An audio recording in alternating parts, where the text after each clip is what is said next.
iPlus training സൊല്യൂഷന്റെ പുതിയൊരു വീഡിയോയിലേക്ക് സ്വാഗതം.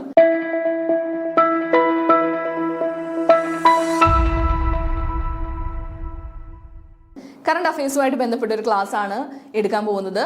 നമുക്ക് മനസ്സിലായി കാണും, ഭാരത് രത്ന 2024 ഏറ്റവും ലേറ്റസ്റ്റ് ആയിട്ട് ഉള്ള ഒരു ഭാരത് രത്ന അവാർഡിനെ പറ്റിയാണ് ഇന്നത്തെ ക്ലാസ്. നമുക്ക് ഡീറ്റെയിൽ ആയിട്ട് നോക്കാം. ഭാരത് രത്ന 2024 ഇതുവരെ ആയിട്ടില്ല, അതുകൊണ്ടാണ് 2024. നമുക്ക് നോക്കാം.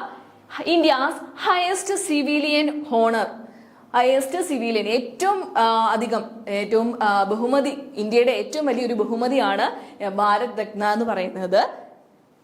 ശ്രദ്ധിക്കുക, ചിത്രം നോക്കുക. ഇതാണ് Bharat Ratna award. The final list of recipients is typically announced around Republic Day. Republic Dayയോടനുബന്ധിച്ചാണ് ഈ ഒരു ഭാരത് രത്ന നേടിയ ആളുകളുടെ പേര് വിവരം അനൗൺസ് ചെയ്യുന്നത്. The Bharat Ratna Award is not limited to Indian citizen. Indian citizens മാത്രമല്ല ഈ ഒരു ഭാരത് രത്ന അവാർഡ് നൽകുന്നതെന്ന് ഓർക്കുക. In 2024, the Bharat Ratna was conferred upon 5 eminent personalities, marking the highest number of recipients in a single year. ഈ കഴിഞ്ഞ 2024 5 പേഴ്സണാലിറ്റീസിനാണ് നമ്മൾ ഭാരതരത്നം നൽകി ആദരിച്ചത്.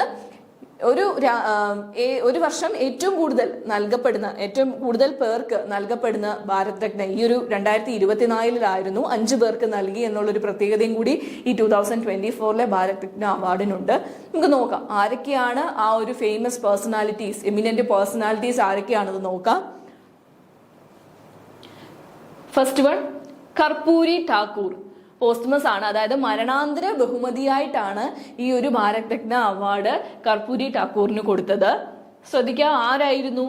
Former chief minister of Bihar, ബീഹാറിലെ മുൻ മുഖ്യമന്ത്രിയായിരുന്നു ആര്? കർപ്പൂരി ഠാക്കൂർ.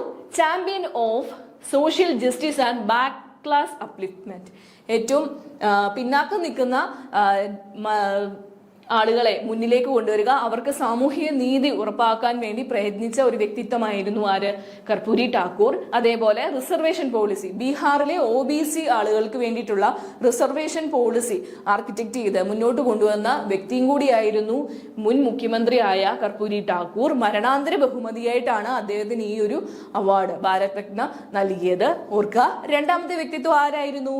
LK അദ്വാനിയാണ്. LK അദ്വാനി എന്ന് പറയുന്നത് നമുക്കറിയാം, former deputy prime minister of India ആണ്. അതേപോലെ BJPയുടെ ഉന്നത നേതാവായിരുന്നു. ആണ് key figure in Ram Janmabhoomi മൂവ്മെന്റിലെ ഏറ്റവും മുന്നിട്ട് നിന്ന് അതിന്റെ പ്രധാനിയായിരുന്നു ആര്? LK അദ്വാനി. അടുത്തതായിട്ട് PV നരസിംഹറാവു മരണാന്തര ബഹുമതിയായിട്ടാണ് അദ്ദേഹത്തിന് ഈ ഒരു ഭാരതരത്ന അവാർഡ് നൽകിയത്. നോക്കാം, former prime minister of India, നമുക്കറിയാം ഇന്ത്യയുടെ പ്രൈം മിനിസ്റ്റർ ആയിരുന്നു നരസിംഹറാവു. അതേപോലെ എക്കണോമിക് ലിബറലൈസേഷൻ ഇന്ത്യയിലേക്ക് കൊണ്ടുവരാൻ മുന്നിട്ട് നിന്ന ഒരു വ്യക്തിത്വങ്ങളിൽ ഒരാളായിരുന്നു. Known as father of Indian economic റീഫോമിന്റെ പിതാവ് എന്നറിയപ്പെടുന്ന മഹത് വ്യക്തിയായിരുന്നു PV നരസിംഹറാവു. മരണാന്തര ബഹുമതിയായിട്ടാണ് ഈ ഭാരത് രത്ന അവാർഡ് നൽകിയത്. അടുത്തതായി ചൗധരി ചരൺ സിംഗ് ആണ്. അദ്ദേഹത്തിന് മരണാന്തര ബഹുമതിയായിട്ടാണ് ഈ ഒരു ഭാരത് രത്ന അവാർഡ് 2024 നൽകിയത്. നോക്കാം, former prime minister of India, ഇന്ത്യയുടെ മുൻ പ്രധാനമന്ത്രിയായിരുന്നു ആര്? ചൗധരി ചരൺ സിംഗ്. അതേപോലെ ഫാമേഴ്സിന്റെ കർഷകരുടെ റൈറ്റിന് വേണ്ടിയും അവരുടെ റീഫോംസിന് വേണ്ടിയൊക്കെ അഡ്വക്കേറ്റ് ചെയ്ത് നിന്ന ആളാണ്. അതേപോലെ ഇന്ത്യയുടെ ചാമ്പ്യൻ ഓഫ് പീസൻസ്, കർഷകരുടെ ചാമ്പ്യൻ, അവരുടെയൊക്കെ നേതാവ് എന്നറിയപ്പെടുന്ന ഒരാളായിരുന്നു ആര്? ചൗധരി ചരൺ സിംഗ് എന്ന് പറയുന്നത്. മരണാന്തര ബഹുമതിയായിട്ടാണ് 2024 നമ്മൾ ഭാരത് രത്ന നൽകി ആദരിച്ചത്.